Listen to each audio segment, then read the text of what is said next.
You are Locked On Wolves Postcast, part of Locked On Minnesota on the Locked On Podcast Network. Your team every day. T-Wolves rally all the way back from 24 down, but come up short in the end. Final score versus the Warriors, 116-115. What's going on? Back in the lab, back at it. Another T-Wolves Postcast episode right here on the Locked On Sports Minnesota Network. Your team every day. Jack Borman with me as always. Give him a follow on X at JRBorman13. Jack, lots to get into from tonight's game. An atrocious, maybe the worst first quarter we've seen this year, but a 24-point comeback plus DDV. He continues to thrive. But first, quick reminder, tonight's episode brought to us by Game Time. Game Time. Download the Game Time app, create an account, use code LOCKEDONNBA for $20 off your first purchase. That's LOCKEDONNBA for $20 off your first purchase. All right, so Wolves just entering this kind of gauntlet stretch, right? Golden State tonight, Knicks Friday, Cleveland Saturday on the back-to-back, Memphis Monday. So this one you knew was going to be important to kind of start out fast. We knew all that. In the end, I mean, that was anything but the case, right? 34-12 after the first quarter, maybe their worst first quarter of the year, but somehow, some way, they rally all the way back. They tie it up with a couple minutes left, and then guess who? It's Steph Curry, the guy everybody came to see. A couple monster threes to kind of fend them off. Wolves miss a massive, massive rebound at the end. Miss Gary Payton free throw. They couldn't get the rebound. 20 seconds left, I want to say. So Wolves lose a tough one by one, 116-115. That's your final. They dropped to 21-19 on the year. I always like to start just big picture here for 60 seconds. You know, you texted me beforehand all the big names that were out for the Warriors. Knowing the schedule coming up on top of that and just trying to find some rhythm here, still trying to find their identity. How upset should those guys be in the locker room right now? And what are your vibes right now after this one? They should be pretty frustrated considering the Warriors were 7-17 their last 24 games, fifth worst in the league coming into this game. Now looking at their last 24 games, they're 8-16 and 3 wins have been over the Timberwolves. I mean, this is a bad Golden State team who came into this game, 29th in the league in offense. Their last 5 games, 1-4. In their last 5 games, they don't have 4 rotation guys tonight. Draymond, Kuminga, Podziemski, Slow-Mo. They do get Gary Payton back, but man, for how depleted that Golden State team was and how poorly the Timberwolves played relatively in the non-Steph minutes, you're going to be really kicking yourself, considering how bad this Warriors team has been, and some of the vibes. Like Steph Curry, after their last game, gave one of the most revealing post-game snippets I've heard from an NBA player in a long time. Basically, saying he understands that the Warriors can't mortgage their entire future or whatever future they have to mortgage in order to push more chips in on a somewhat mediocre basketball team. And it was a really solemn, somber, post-game exchange with a reporter. And the vibes with Golden State were so bad. So coming into this game, you thought, I think I texted you, I said, should be a comfortable win unless Buddy Hield and Andrew Wiggins combined for like 45 points. And they had 42 of the Warriors, 116 points tonight. So yeah, just a horrible loss for the Timberwolves. And this one started in the first quarter. Golden State started 26-5 in the first 8 minutes and 34 seconds of this game, which was just hilarious to watch. Target Center was begging for them to make that first shot. They couldn't wait. The legs were getting tired, man. They couldn't wait to sit down. Yeah. They stood up to the first time out. Haven't seen that a whole lot. I've seen that a few times at Lynx games. Last year at Lynx games before they were awesome. And just a tough watch. No question about it. I mean, not only that. I mean, Steph Curry's 4-4 from 3, losing 2 times. He's wider than wide open. The Wolves start 5 of 20 from the floor, 1 of 8 from 3, and they turn it over 5 times for 12 Golden State points. And they allowed 4 offensive rebounds for 9 second chance points. So 4 of Golden State's first 5 3-pointers in the first quarter either came off of an offensive rebound or a Timberwolves turnover. I mean, when this team has a defense on its heels, they hunt for 3-point shots. And that's what they did for pretty much the entirety of the first half. Is just anytime they got an offensive rebound or they turned the Wolves over, they just hunted the 3-point shot. And they did an excellent job of converting on those. And conversely for the Timberwolves, they scored 0 points off of 4 Warriors turnovers in that first quarter. So was that the worst first quarter you've seen this year? Oh, yeah. No question. Without a doubt. And then you also consider Ant and Randall were like 2 of 11, had 3 turnovers and 6 total points, was just awful. And to the Timberwolves' credit, I mean, we'll get into it. Only one team this season has come back from a 20-point first quarter deficit and won. That was the Clippers. That Michael Grady said that on the broadcast, which was I think really helpful context. So was a pretty valiant comeback. But then in the second quarter, Chris Finch really, well, I should preface this by saying, in the first quarter, I mean, everything was derailed offensively, not necessarily by the turnovers, but just by the lack of spacing.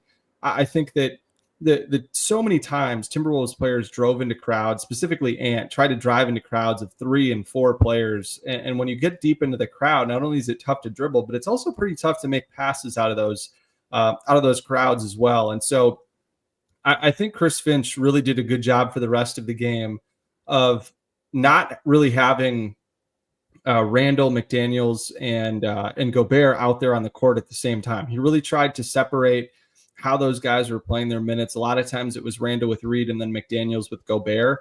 McDaniels actually played a lot at the 4 in this game, so I thought that adjustment really helped with the spacing. You saw that in the second quarter when they shot a lot more threes. They turned it over less. They were 6 of 12 from 3 and had just 2 turnovers in that second quarter. And then you saw the backcourt really flourish. Ant and Donte had 16 of the team's 30 points, made 4 threes, which was really great to see. But just overall in that first half, it was just live ball turnovers that led the other way were crushers. I mean, 6 of their 7 turnovers were live ball turnovers, and Golden State turned those into 17 points. And so, again, that's why we get into, not all turnovers are made equal, right? Live ball turnovers are certainly worse than dead ball turnovers when the other team's has to take the ball from out of bounds, and you can at least get your defense set up on the other end, so you're not really playing in transition. And it was just a bummer that again, the Timberwolves just dug themselves such a huge hole. Yeah. And in the end, too, to your point, right? I mean, 9-point difference off conceded turnovers. In a 1-point game, obviously, there's so many things you can go back and point, well, if one thing went the other way, maybe we come out with a win instead of a loss. Maybe that's the difference between a win instead of a loss. I just want to point out this comment by Not Prime. Ant has 18 turnovers in the past 3 games. Now, obviously, okay, it's part of the equation, right? But when the assists aren't there as well, I think he had 5 turnovers tonight, 2 assists, and you just talked about Ant kind of struggling, trying to make it to the paint, make it to the hoop. What did you see there, and what are you seeing in the last couple games, I guess specifically with Ant and these turnovers?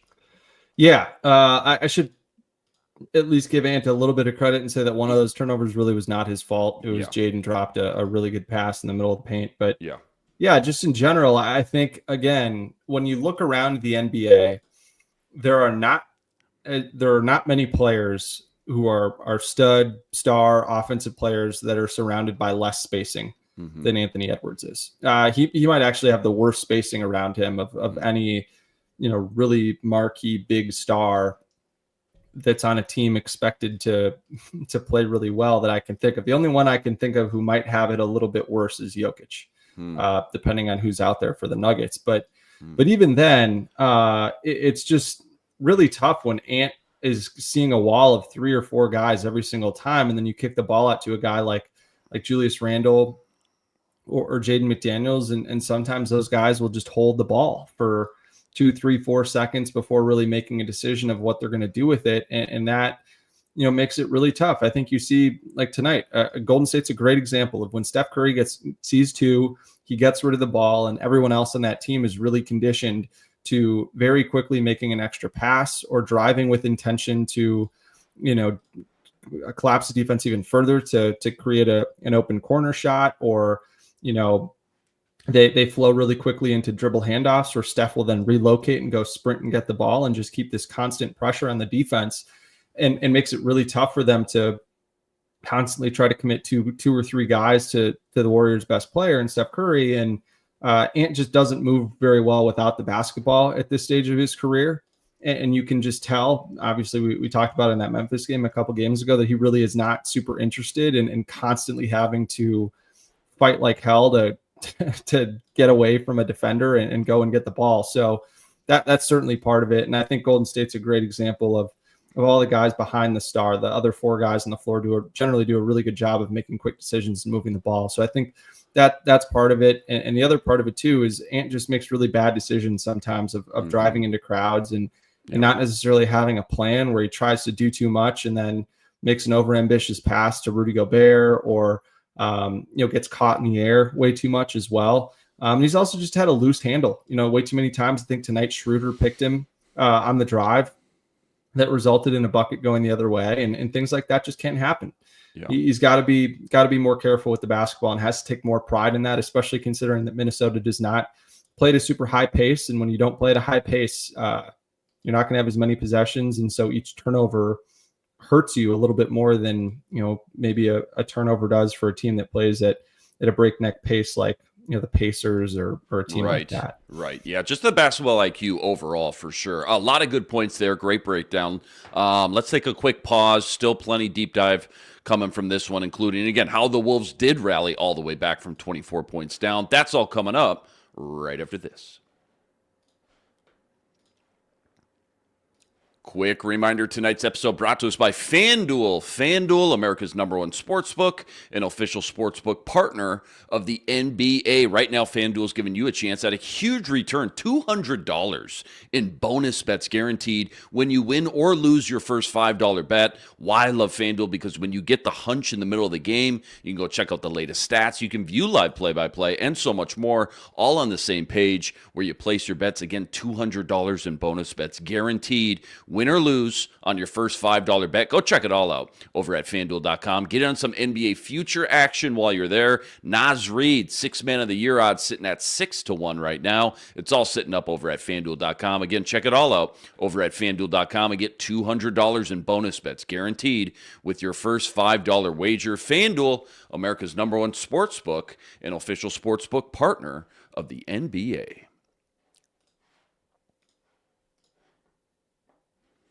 All right, how about the good? Glass half full, 24-point comeback. You started to touch on it. Where did it start, and what was like maybe the top 1 or 2 catalysts? What were you most impressed by when you think of that body of work once they got 24 down and rallied all the way back? Yeah, I think I hit it with the spacing. I think that mattered the most to me. I think you look at Chris Finch's lineups in that second quarter, he was really intentional about making sure that when Gobert was out there, that Randall was not out there. I think those two guys, the spacing that those two guys had together was pretty nauseating. Frankly, in the first quarter, it was really hard to watch. I got texts from some of my friends who definitely do not watch every Timberwolves game, but grew up playing basketball, kind of know what they're watching, and just were like, how do you watch this team every night? This has got to be infuriating. I just kind of said, yeah, like the spacing is really bad. And what's kind of even more confounding is that, then it'll work at other times really well too. Yeah. So I think, the spacing in the second quarter was certainly part of it. And the ball movement was much better in the third quarter, specifically with the starters. I mean, what I just really don't understand about this team, and specifically with the starters and some of the lineup combinations within that 5-man unit. The first quarter, the starters played about 5 minutes. They lost 13-2. They were 1 of 9 from the floor. 0 assists, 1 turnover. About as bad as you can possibly be as a starting group in the NBA to start a game. Then in the third quarter, they scored 24 points in under 7 minutes. They won those minutes by 2. They were 7 of 11 from the floor, 8 of 10 from the free throw line, 5 assists and 1 turnover. Like, I just don't understand. It's the same. It's the hot same and cold, man, 5.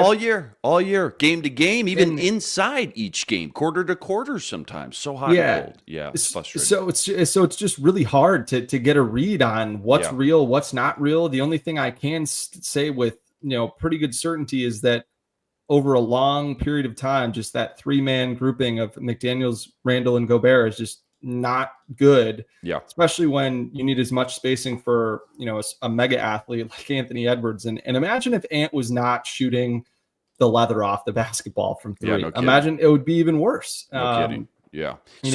What do you think? Is there an emotional immaturity, perhaps? I mean, I don't know, it sounds too strong here with that, but like, again, like I'm trying to figure it out here. I can't even gauge the temperature of this team because they're so hot and cold, and it's frustrating because when they're hot, it's so fun. You see the ceiling, you see the potential. Is there some sort of basketball IQ or awareness that you're, referring to Ant with the turnovers, perhaps on a smaller scale? What do you put your finger on right now? Lineup changes, perhaps? It takes, 10, 20 games to get a feel now with this new starting lineup. Yeah, I mean, I think first and foremost, the most important thing that the starting lineup can do, if there isn't a line, I don't know that there's going to be a lineup change until the trade deadline at least. But it's just moving the ball. When the faster they move the ball, or the faster they make decisions, and the less sticky the ball is, the better it is. I thought the ball didn't stick much at all. Yeah. Excuse me, in the early part of that third quarter. And, it was good to see Randall get involved right away at the start of the third quarter. Kind of got him going downhill just as a different look for the defense, which was important. And then they just crashed the offensive glass too. I think trying to utilize your size when you've got Randall 6'8", McDaniels 6'10", he's really like 7 feet, and then Gobert at 7'1". Like, you've got enough physicality and length there to be aggressive on the offensive glass. And I think the more that they can try to do that, especially with Donte too. Donte showed tonight he's an excellent rebounder. That was fun. Fights like hell on the offensive glass, which is fun to watch.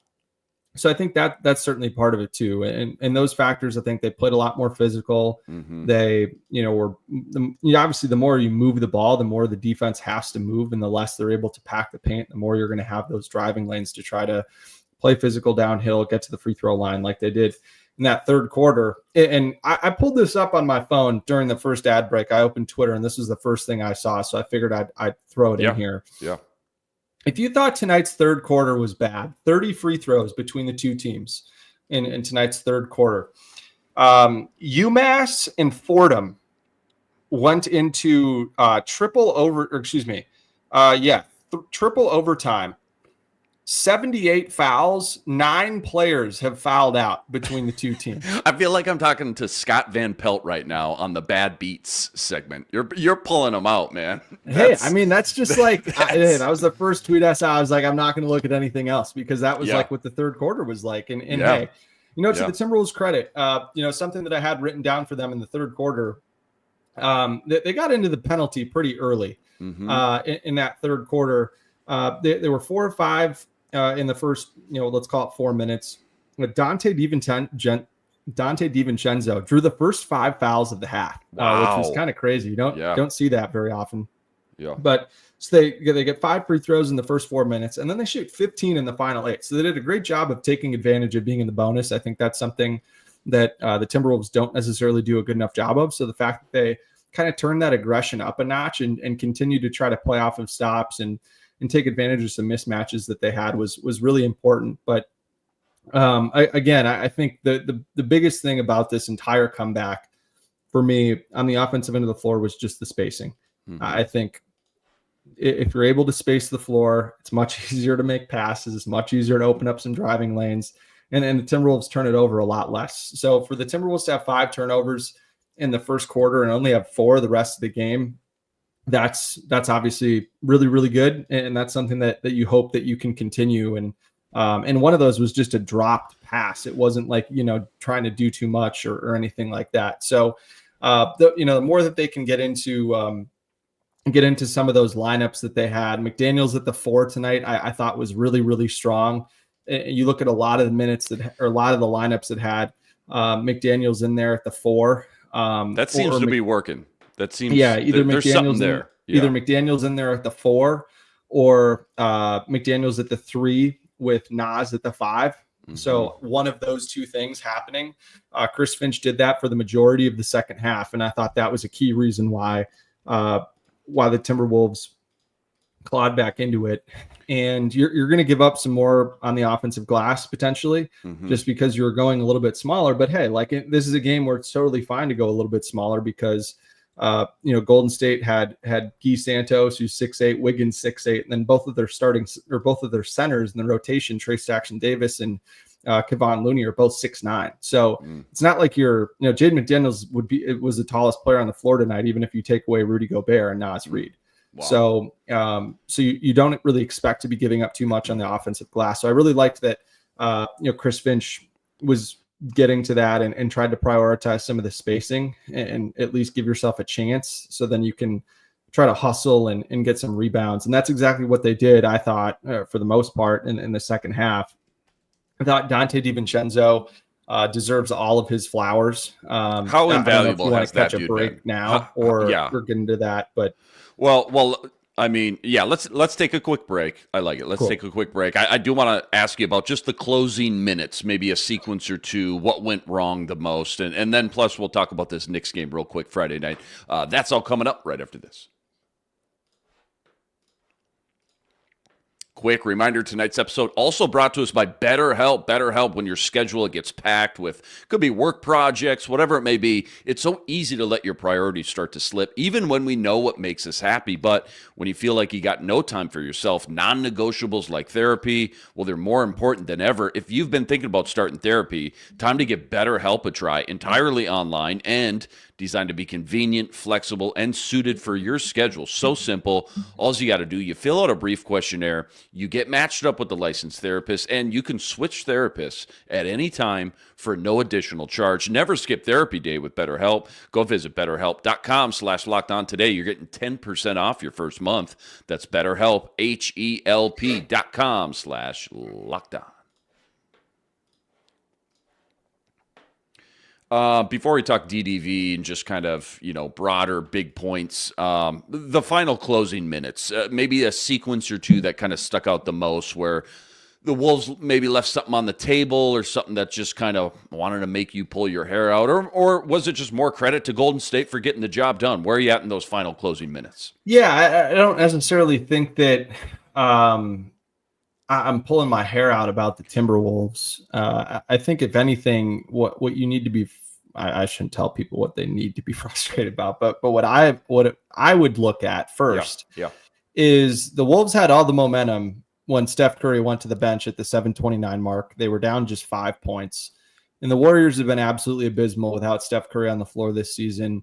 And even more so when you don't have Draymond, you don't have Kuminga, you don't have Kyle Anderson, who's a trusted ball handler for Steve Kerr when Steph is not out on the floor, because they don't really have a true point guard behind Steph on this roster this year. And they lose those minutes. He played, or there were, I think, 2 minutes, 53 seconds that he sat on the bench. And when was this? From 7:29 of the fourth quarter to 4:36. Because I think it was Johnny K said, going into the fourth, well, Steph sat down, they were down 11, and then he comes back in going into the fourth, they were down 9. Like, that's a 2-point dent. So maybe multiple back-to-back, 5-6 minutes later, something like that. Yeah, no question. And so the fact that you lose those almost 3 minutes by 1 point was really tough, because then what happens is then you have to fight Steph Curry in clutch time, and Steph Curry is pretty incredible in crunch time, as we saw. And I think more than anything, I want to give flowers to Donte DiVincenzo for what he did down the stretch in the clutch, because it's so hard to go shot for shot, band for band with Steph Curry. And that's exactly what he did, essentially. So the Warriors were up 5 with 3:18 to go. And Donte DiVincenzo kind of jumps and kind of jumps and reaches over Kevon Looney without fouling him. It was a great play. Just takes the ball kind of over Kevon Looney's head, then runs up, drains a pull-up 3 after getting Buddy Hield up in the air. Then Steph Curry comes back, makes a 3, and everyone's going, okay, here we go. This is it. Steph's coming to cut the lights. And then he turns right back. Donte turns right back around and makes a 3 on the other end of the floor. So you're going shot for shot with the greatest to ever do it. And then, what happens next? Curry comes back, bangs another one. And then, Donte responds with hitting one of those 9 assists that he had tonight to Jaden Yeah. McDaniels for a cutting dunk, and then he just wasn't really involved in the final minute. That's when they went to Anthony Edwards. And whether or not you think that was the right call or not is fair, I guess. But I thought it was unfortunate that they didn't try to at least run a play to get Donte a look or sure. get something Hot where hand. they could use him as a decoy or something like that. Yeah. I just didn't love Ant dribbling, pull up, sidestep, slot three. It's just a really difficult shot in that moment. So that was a bit of a bummer. But Donte had 6 boards. All of them were so competitive, it felt like. And there were so many other ones where he did a great job of boxing someone out or flying up to get up to eye level with Gobert, and Gobert just grabbed the rebound. But I think the way that he's competed on the defensive glass and the offensive glass, frankly, set such a strong tone for this team throughout their comeback, which was really important. He hit so many huge shots, was 6 of 12 from 3 tonight. And most importantly, had 9 assists and 0 turnovers. I think he's growing more and more comfortable with being kind of the playmaker, the ball handler in that starting unit. But even in lineups where, and I think we used to kind of see Nickeil be that primary initiator and primary lead guard in those minutes where you had Nickeil and Donte share the floor together without Mike Conley. And now you're kind of seeing that start to flip a little bit, where Donte has really taken on the lion's share of that playmaking, which I think is an interesting switch that we're seeing flipped. And it's got to be really hard for Chris Finch to let go of needing Mike Conley out on the floor in the clutch, because Mike Conley is one of the most well-respected floor general point guards that this league has ever seen, just in terms of his ability to get guys organized, be a coach out there on the floor, on the court. Yeah. And not necessarily needing Finch to just stress out over every little detail, because Mike's probably already thinking about those details and getting everyone where they need to be. And for Finchy now to really turn the keys over to DiVincenzo in those closing minutes, I think says a lot about the trust and the confidence that Chris Finch has in Donte DiVincenzo. And he's certainly earned all of that. Had a season high 28 tonight, has had at least 27 points and 7 assists in 2 of his last 3 games, which is nothing to sneeze at. And I think that, if there's one declaration that I could make, I just think Donte DiVincenzo should be the second option on this team right now. He had 19 shots tonight. I think that's an awesome number for him to get to. I think having, Nas, Donte, Ant, Randall being the guys, your 4 guys taking the most shots is right kind of where you want to be. I think Donte, he has a great split of 3-point shots to 2-point shots. I think a lot of times he only takes a 2-point shot if it's there, and he's such a strong 3-point shooter that he kind of knows when to leverage getting off the bounce when the defense is out a little bit too far and getting into the rim or getting into the paint. It's just such a smart shot selection guy in terms of when to drive and when to try to lay it in versus one to just not force it and kick it back out, which is important. So for him to be able to do everything and take so much pressure off of Van as a 3-point shooter and just a really confident scorer in pick and roll and in that, 2-man dribble handoff game, I think has just been something that's so important for this Timberwolves team as he's continued to emerge throughout the last month or so. And I just think he's been a much more efficient player than Julius Randle has been over the last month and change here. Oh, without a doubt. Yeah. And he's going to be here long term, and Julius Randle isn't going to be here long term. So I think the more that you can try to empower Donte DiVincenzo, build that synergy with Anthony Edwards, and then have maybe Josh Minot or Rob Dillingham continue to chip away, maybe at Nickeil's minutes or Mike's minutes or some of Jaden's minutes on his off night. I think that's kind of the path here. And who knows, maybe that'll change after the trade deadline, but obviously that hasn't happened yet, and we don't know what could happen. But Donte DiVincenzo has become a really, really fun player, and tonight I think just showed all the good things about Donte, and Timberwolves fans should be really grateful that he's here and he's signed long term. Yeah, it took a while. It took maybe a couple more weeks than a lot of people hoped it would. But man, now that it's here, the DDV show has been absolutely Outstanding. 2 minutes left here real quick. Why tonight hurts so much is this gauntlet continues. Knicks, Cleveland on a back-to-back Friday, Saturday, Memphis on Monday. Let's just start with the Knicks here real quick. Obviously a huge game for multiple reasons, White. A Cat revenge game versus the Wolves, Julius DDV versus the Knicks. But B, it's also just a really tough team. It's a really important game to win here and show up. So your just biggest storylines, matchups that you're looking at in this one come Friday night.